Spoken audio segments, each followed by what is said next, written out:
First of all, you're used to seeing Jackie Estacado in his, his mobster New York streets realm, but it's different.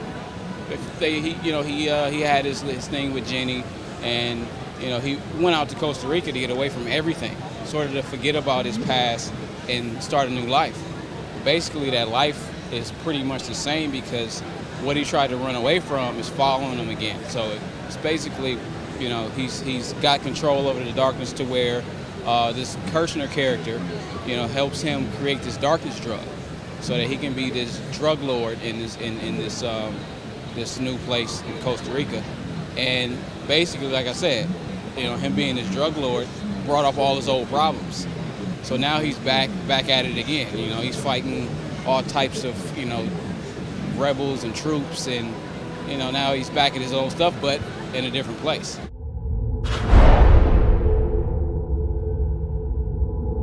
Phil Hester's an artist, so when he writes, he's very artist friendly. He writes for an artist.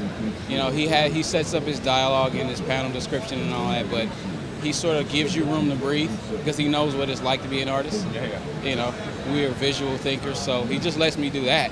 He supplies basically the bone structure, the skeletal structure of the story, and I just put the meat on, make it look good.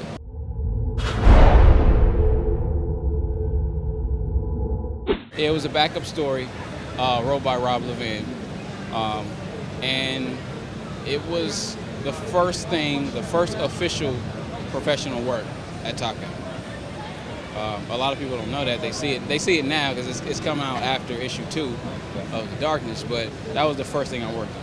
And that's what got me, to be the regular artist on the new Darkness run. Because they like that. They like to work on that so much.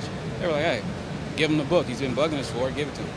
So, he'll do a good job. So basically, that was the first thing.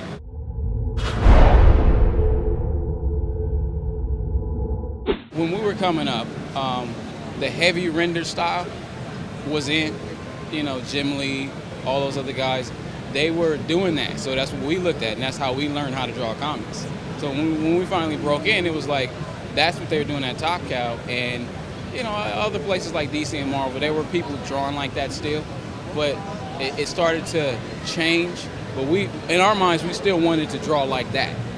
So, a lot of people call it the Top Cow style because it's heavy, it's a lot of rendering and stuff like that, but that's basically how I've always drawn, because to me, that's, how I like to draw comics.